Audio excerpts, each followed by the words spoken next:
Ici, on va faire un petit peu, encore une fois, de la philosophie. Philosophie mathématique.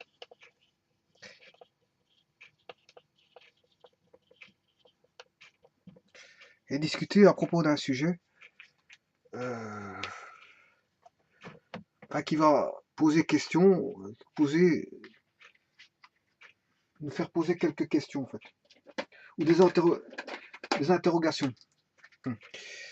J'avais déjà fait une philosophie mathématique concernant le triangle rectangle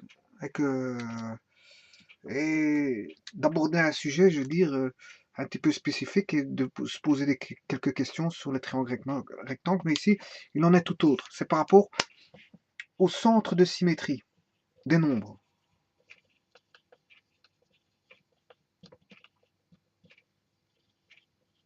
Alors, qui est centre de symétrie des nombres? Ben, si je trace un axe,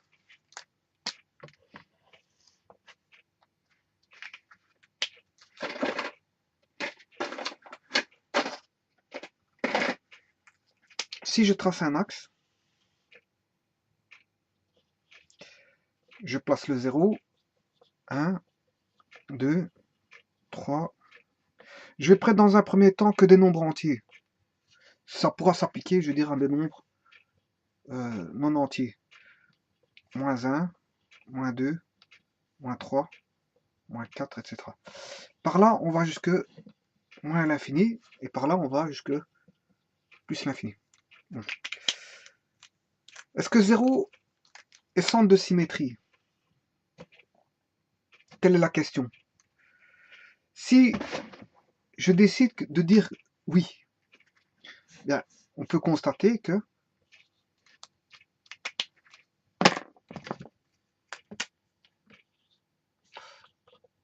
un nombre est symétrique si je fais leur somme.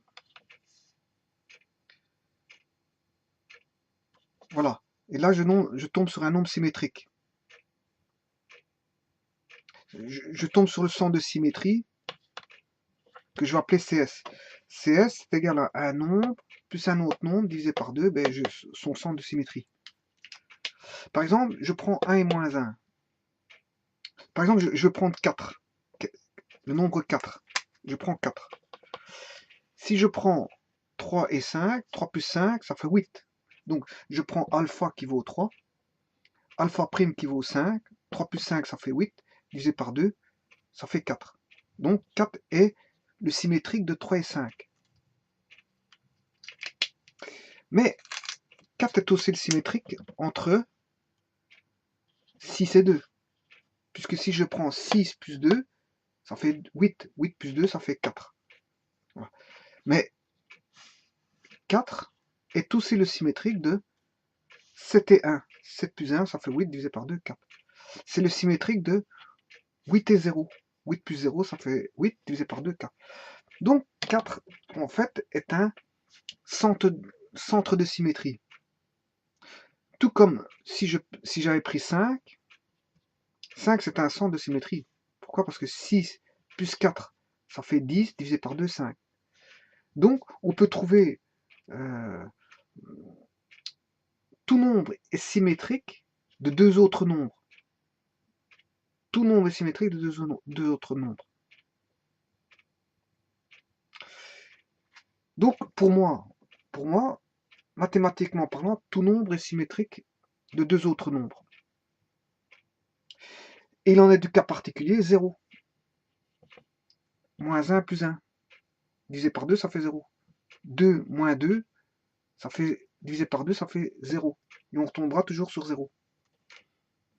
Oui, mais vous allez me dire que le nombre 4, il a son symétrique, est un centre de symétrie par rapport à tous les nombres qui sont après 4 et avant 4.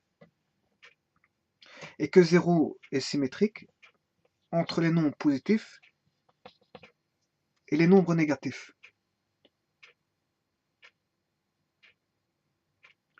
Donc, le nombre 4 peut comporter des nombres positifs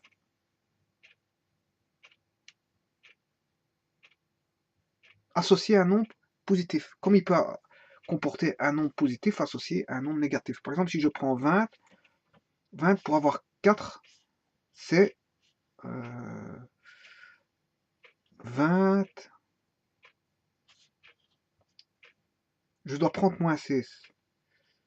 Si je prends moins 16, 20 moins 16, 4 divisé par 2, non. Donc je dois prendre 12, moins 12. Voilà, ici on associe un nombre positif qui est 20 à un nombre négatif. 20 moins 12, ça qui fait 8. 8 divisé par 2, 4. J'ai associé un nombre positif à un nombre négatif. Par contre, le 0, il faut toujours associer un nombre positif et un nombre négatif, qu'on appelle des opposés. Donc, si je prends 20, je serai obligé de prendre moins 20 pour avoir le symétrique entre 20 et moins 20 qui est 0. Donc, 0 est-ce que 0 est centre de symétrie des nombres? Quelle est la question?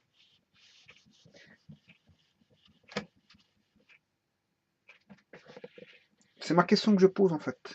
Est-ce que 0 est centre de symétrie des nombres? C'est vrai à une petite échelle. C'est vrai à une petite échelle. 0 est centre de symétrie des nombres, mais que tout nombre est un symétrique, on va dire, décalé par rapport au 0. Tout nombre est symétrique, décalé par rapport au 0. Donc 4, on l'a bien vu, était symétrique, mais on peut avoir des nombres positifs comme des nombres négatifs qui peuvent intervenir pour donner 4. Alors que le 0 sera toujours des nombres positifs et des nombres négatifs. Ça, je veux dire, on va dire que 0 est un centre de symétrie des nombres positifs par rapport aux nombres négatifs.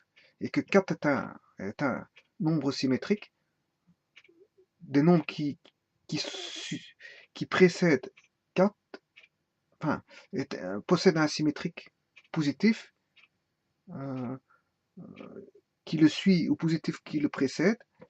Hein. Mais si on dépasse le 0, là, on a un nombre symétrique positif et un nombre symétrique négatif pour donner par exemple 4. Voilà. Donc en fait, on va dire que 4 est un déplacement. 4 est un déplacement par rapport au 0. Voilà. C'est un déplacement par rapport au 0. Mais le 0, est-ce qu'il est centre de symétrie? Telle est la question. Mais à petite échelle, oui. Mais à grande échelle, non. À grande échelle, n'oubliez pas que j'ai dit qu'on avait un axe qui se dirigeait vers plus l'infini à droite du 0 et à moins l'infini à gauche du 0. Et que vous savez que la notion d'infini, on ne sait pas si ça existe. C'est une notion, je veux dire, idéalisée. Donc, si je devais inclure dans ma symétrie plus l'infini et moins l'infini, divisé par 2, bon, c'est vrai pour tout nombre, hein. Un nombre alpha plus alpha prime, divisé par 2, donne le symétrique, donne le centre des nombres 0. Le centre des nombres qui est 0. Et tout nombre, tout autre nombre est un centre, mais décalé par rapport au 0. Est un centre décalé. Mais que le véritable centre serait le 0. Le véritable centre de symétrie serait le 0. Mais à petite échelle. Parce que quand on aborde l'infinitude, on voit que moins l'infini plus l'infini, c'est qui donne une forme indéterminée. Et donc, une forme indéterminée divisée par 2 ne donne pas forcément, je veux dire, le centre, fatalement. Parce que un cercle, entre 1 et moins 1, je sais dessiner un cercle de centre 0, entre moins 2 et 2, entre 3 et moins 3, entre 4 et moins 4, ainsi de suite. Mais un cercle infini, ça n'existe pas, elle n'a plus de consistance. Elle n'a plus de consistance. Donc, 0 est un centre de symétrie pour, on va dire, l'échelle des nombres, mais pas pour les nombres, je veux dire, tendant vers l'infini. Pourquoi? Parce que on retombe dans, je veux dire, est-ce que la notion d'infini existe? Voilà, l'existence de l'infini.